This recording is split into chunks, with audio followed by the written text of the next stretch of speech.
Bonsoir, merci d'être venus, si nombreux. C'est vraiment avec beaucoup de plaisir que je reçois ce soir mon ami de jeunesse, M.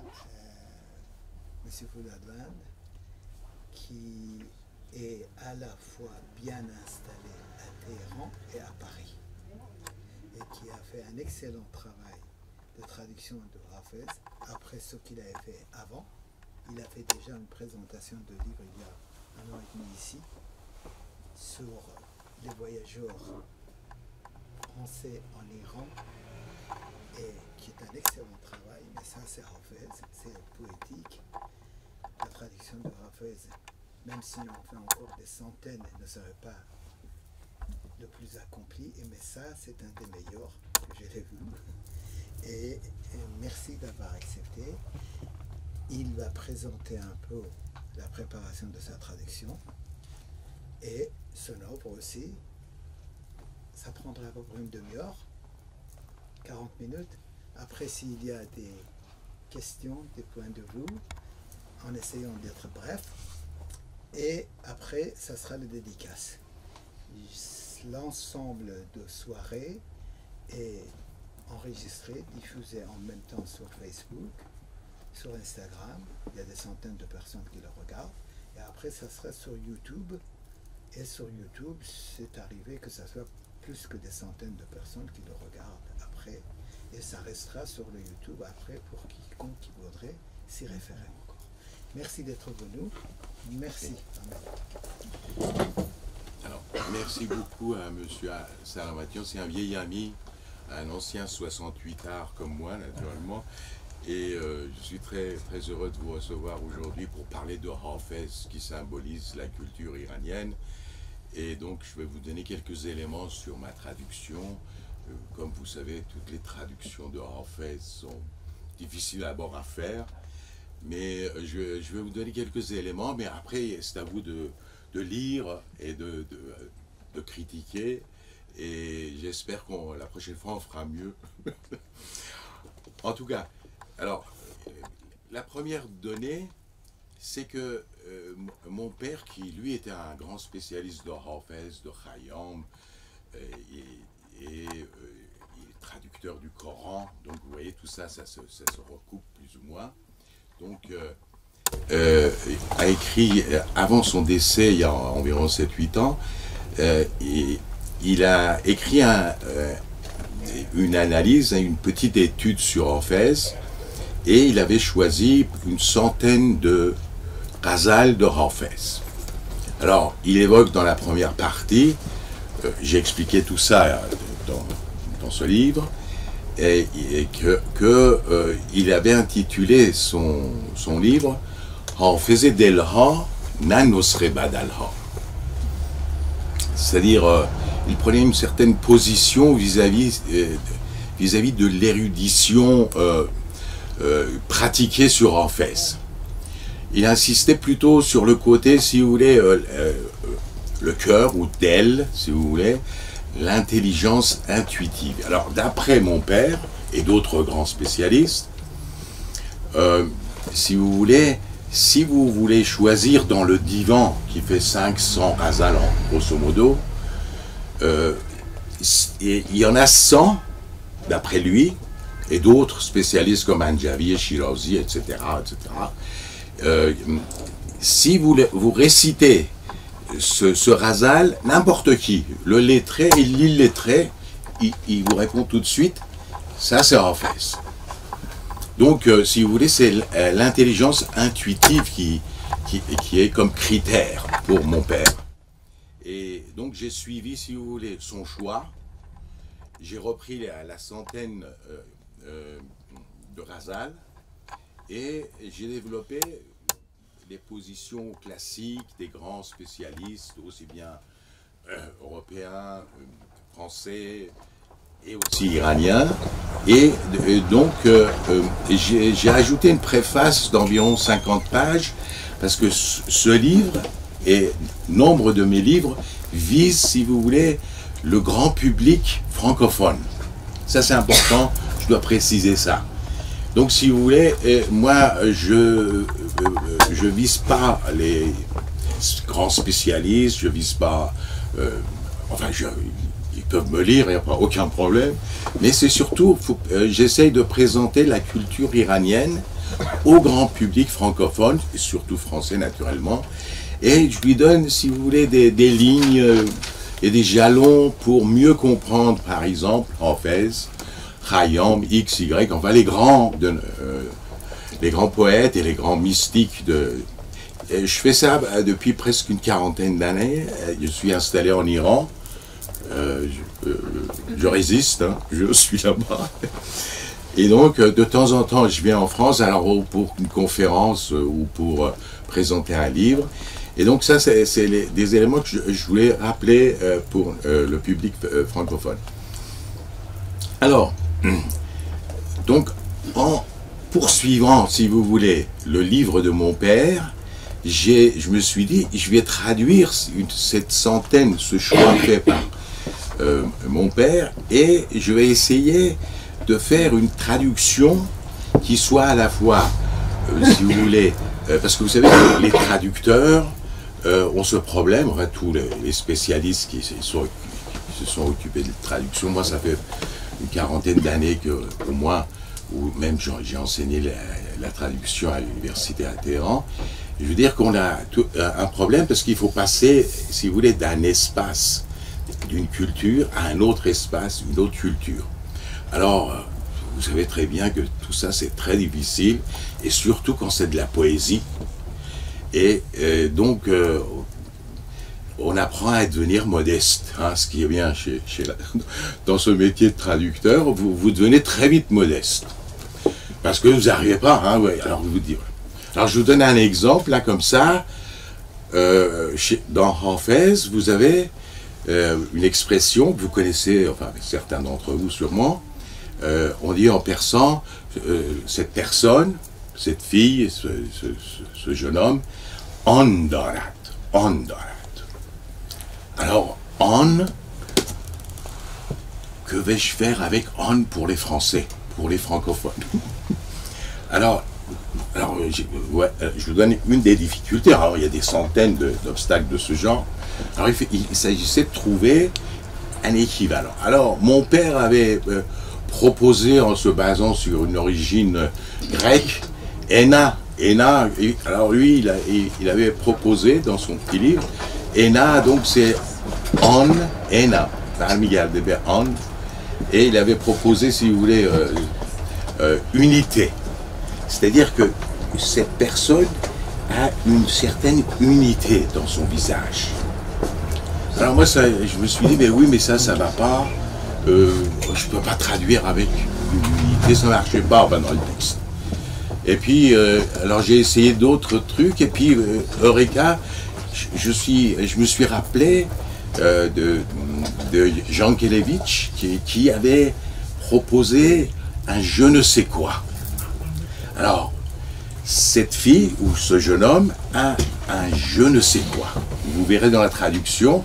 Alors là, je me suis dit, ça va. Le français va s'en brancher, va bien comprendre. Naturellement, je ne pouvais pas dire qu'elle a du chien, parce que le sens, si vous voulez, c'est équivalent de charme, grosso modo. Mais donc j'ai finalement choisi le je ne sais quoi. Et je pense que c'était pas trop mauvais. Mais enfin, c'est à vous de juger, hein, naturellement, tout ça. Mais c'est pour vous dire que quand vous traduisez surtout Hafez, mais d'autres grands auteurs, alors le problème, surtout en poésie, c'est de préserver la poésie. Alors, et vous savez, parmi les premiers traducteurs, il y avait toujours cette discussion de fond que entre Georges, grosso modo au 8e, 9e siècle, et Honein Ibn Esra, le grand traducteur. Alors, Georges, c'était carrément le littéralisme, donc il collait au texte, et d'ailleurs aussi parce que à l'époque on traduisait le Coran, on avait peur, alors on collait, on traduisait mot à mot, c'était du mot à mot. Et Ronen Ibn Ishaq, non, lui, donc c'était plutôt une traduction interprétative et aussi compréhensive. Donc il jouait là-dessus. Alors il y a toujours cette discussion qui existe, qui continue. Comment faut-il traduire?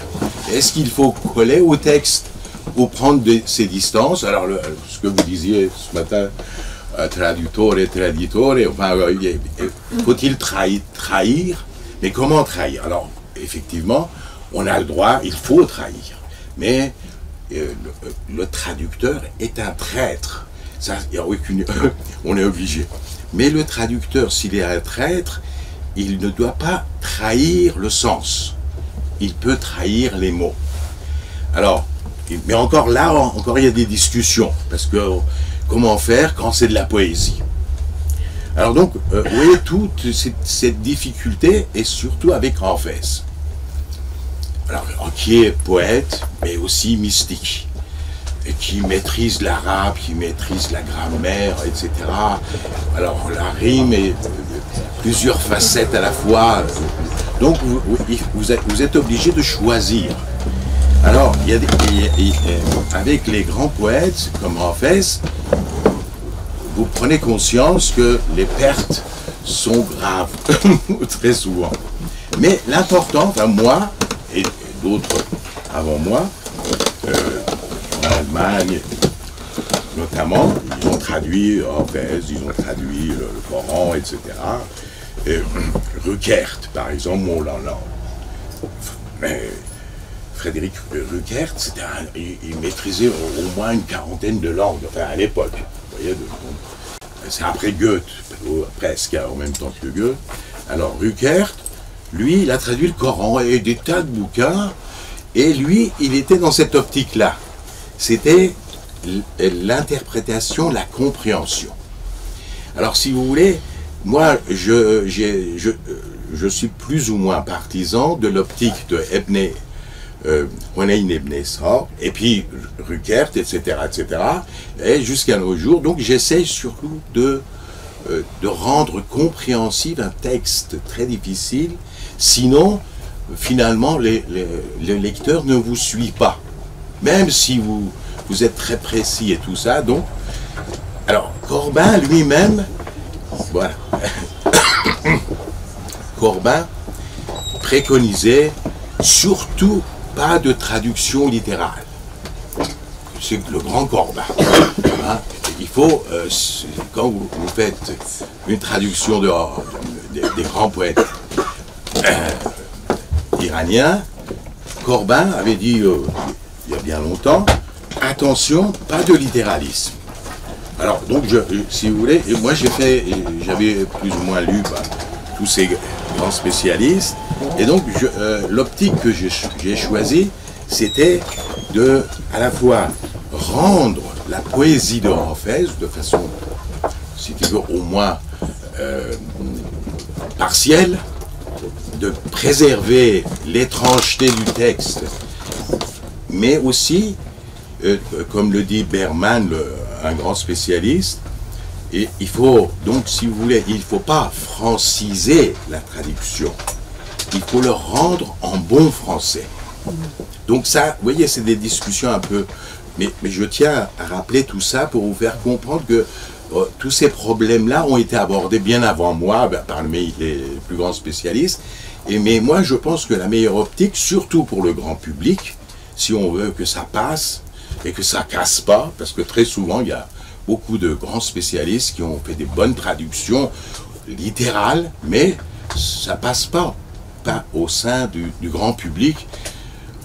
Et j'ai beaucoup de répercussions sur, pas seulement Ramphès, mais d'autres, que oui, mais ça, oui, mais vous savez, c'est pour les érudits, et puis on s'endort. Surtout, alors, oui, donc, finalement, c'est pas efficace. Moi, donc, j'ai suivi, c'est plus ou moins les conseils des grands spécialistes, et donc, j'essaie de le rendre dans un français, mais toujours en gardant l'étrangeté du texte. Mais même ça, c'est très difficile. Donc vous voyez, vous êtes toujours en train de, entre deux eaux, vous essayez de nager, puis vous coulez de temps en temps, vous rattrapez. Donc enfin, tous les gens qui s'occupent de traduction savent ce qu'il faut faire et ne pas faire. Et puis finalement, donc on est conscient que si on a traduit surtout Hafez, c'est pas quelque chose de génial, ça, dès le début, on le sait. Mais bon, l'important, c'est de réussir dans le sens que les gens, après, viennent vous dire, bah oui, finalement, je ne savais pas que Hafez était comme ça, j'ai compris quelque chose. Alors, c'est déjà, vous voyez que vous avez réussi à toucher le lecteur. Donc, c'est dans cette optique-là que je voulais donc vous rappeler ces éléments-là. Et puis, alors, naturellement, Hafez, c'est le plus grand. L'autre jour, à l'école normale supérieure, j'ai parlé donc de Hafez et on a eu une récitation de Ghazal, et avec un peu de musique d'ailleurs, et ça faisait beaucoup plus hafézien, donc ça marchait mieux. Et donc, là, j'ai parlé de l'importance de la poésie en Iran, et notamment de Hafez. Mais vous savez, la poésie, le poétique, c'est ce qu'a expliqué aussi mon ami, le grand Sharigan, qui a récemment disparu. Il a parlé de poéticité, Shairanegi, dans un de ses derniers livres. Et là, il dit que finalement, tous les Iraniens, ils ont la bosse, si vous voulez, pas des mathématiques, enfin, on a aussi la bosse mathématique, la bosse de la poésie. Alors, la bosse de la poésie, tous les Iraniens, même les gens plus ou moins analphabètes, ils apprennent par cœur. Et si vous êtes à la Shiraz ou partout, enfin, vous voyez, et même le guide suprême actuel, il reçoit chaque mois, si vous voulez, c'est des poètes de cour plutôt, comme on pourrait dire ça.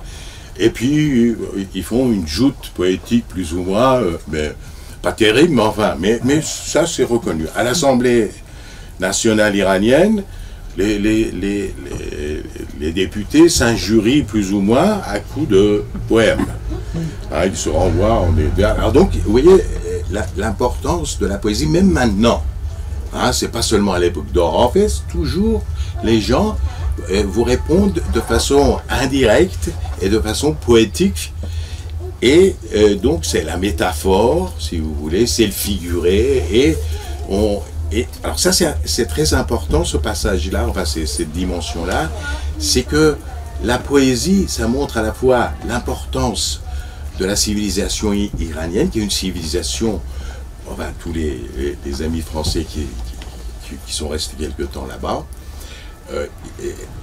si vous voulez, la poésie a à la fois civilisé les Iraniens, a empêché, si vous voulez, partiellement, naturellement, la violence quotidienne, et aussi, c'est devenu ce qu'on appelle en grec un pharmakon. Alors, donc, si vous voulez, un baume qui permet, si vous voulez, d'empêcher que la situation s'aggrave. Mais aussi pour vous un peu sortir du quotidien, aller ailleurs et tout ça. Donc la poésie, c'est très très important en Iran, même maintenant. Et d'ailleurs, c'est pour ça que très souvent, les poètes, on leur demande leur papier. Et on les emprisonne. Parce qu'il sait très bien, enfin, le pouvoir, pas seulement actuel, les anciens pouvoirs, c'était la même chose. Ils disaient, ah oui, vous savez, hein, c'est les poètes, hein, ils sont des types assez louches, etc. Et puis, donc, il y a à la fois ce côté, si vous voulez, contestataire, mais aussi le côté embellissant de la vie. Et donc, ça sert de pharmacone, comme je vous ai dit, et c'est important de préserver. Et la poésie est préservée en Iran, même maintenant. Alors, vous n'avez pas les gens comme Hafez, Saadi, bon, là, on a tous les grands, mais vous avez des jeunes poètes qui continuent, si vous voulez, l'héritage et qui préservent ce patrimoine qui est essentiel, contrairement à certains qui disent que oui, mais ça, c'est le ronron poétique, oui, au lieu de penser à la modernité, à la postmodernité, tout ça. C'est vrai, il y a un côté pathologique qui existe du côté de la poésie, parce qu'on... Mais il faut avoir les deux faces de la poésie. C'est ce que j'en discutais avec Sheridan. Je disais que, en fait, il y a un côté pathologique, mais il y a un côté aussi vivifiant. Et c'est ça qui a préservé les Iraniens. Et ça, il ne faut pas le sous-estimer. C'est pas seulement la poésie, la culture naturellement, mais surtout parce que notre culture est essentiellement basée sur la poésie. Que ce soit Ferdowsi, Mawlana, enfin tous les grands, et puis aussi c'est que tous ces grands, avec des degrés divers, étaient des contestataires. Alors c'est pour ça aussi que dans ma présentation j'ai évoqué cette dimension que la plupart des poètes iraniens, alors ça c'est dans une optique un peu avec un zeste de Nietzsche si vous voulez, mais enfin mon Nietzsche c'est pas le Nietzsche si vous voulez occidental, hein. Je vois un Nietzsche sous un autre angle, plutôt c'est un Nietzsche qui s'est orientalisé en fait. Donc, mais en tout cas j'ai donc je me suis basé sur cette perspective plus ou moins nietzschéenne ou qui ressemble au nietzschéisme, pour évoquer que l'Iran, c'est un pays où la culture est une culture tragique. Alors ça c'est très important à mon avis, c'est-à-dire que les Iraniens, pas seulement les Grecs, vous voyez, on a évolué dans une société-culture, pas maintenant, on continue, hein, mais depuis 4000 ans, 3000 ans, enfin, etc., aller loin. Donc, on est dans une culture tragique. Et Hafez est un philosophe tragique. Hafez est un philosophe tragique. Mawlana est enfin, d'après moi, c'est un philosophe tragique. Il est poète, mais n'oubliez pas, tout ça est articulé en Iran.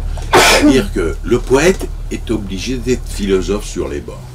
Le philosophe est obligé d'être poète sur les bords. Et ça, si vous voulez retrouver les grands noms, ils sont plus ou moins poètes, ou à la fois poète et philosophe. Et donc, il y a une imbrication à tous les niveaux entre la poésie, la philosophie et la politique. Oui, même la politique aussi intervient.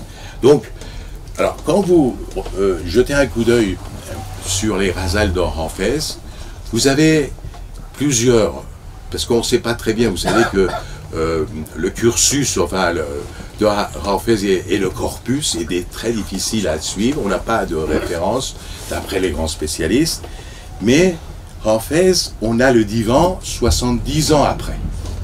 Donc, vous voyez, tout a été recollé, ramassé, tout ça, comme le Coran, plus ou moins pour faire une comparaison. Donc, comme le Coran, ils ont ramassé tous ces, collecté de tous ces ghazals, et donc, quand ils ont collecté tout ça, alors effectivement, alors vous trouvez des différences, parce que les copistes, vous avez, ils étaient mal payés ou je ne sais pas quoi. En tout cas, vous retrouvez la même chose, mais un peu plus bas. Alors, vous avez des problèmes comme ça avec les manuscrits. Vous savez, alors, ça commence comme ça, puis pourquoi ça a sauté là-bas? En fait, c'était le copiste. Alors, il y a toute une...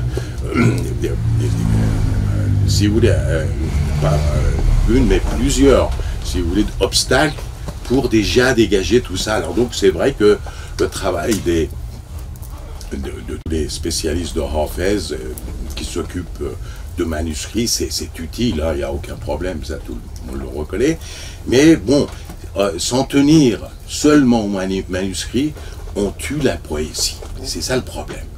Alors que si vous tuez la poésie, bah écoutez, c'est pas la peine de traduire. Vous voyez, donc, et très souvent dans les traductions, vous avez ça, la poésie a été assassinée. Alors c'est pour ça que c'est utile pour les élèves, pour les universités, pour les érudits et tout ça, de démontrer X, Y, etc., que là c'était ça, c'était pas ça, c'est très utile. Mais quand vous oubliez l'essentiel, c'est la poésie. Alors moi, si vous voulez, c'est ça que j'ai essayé de gérer plus ou moins, avec une réussite si vous voulez, inégale, naturellement, comme je vous l'ai dit. Et donc, c'est dans cette optique-là que je voulais donc donner quelques éléments. Et puis alors, je ne vais pas continuer là-dessus parce qu'on peut discuter pendant longtemps. Je préfère m'arrêter là, hein, pour ensuite, s'il y a des questions, là je développerai de façon plus utile. Je vous remercie.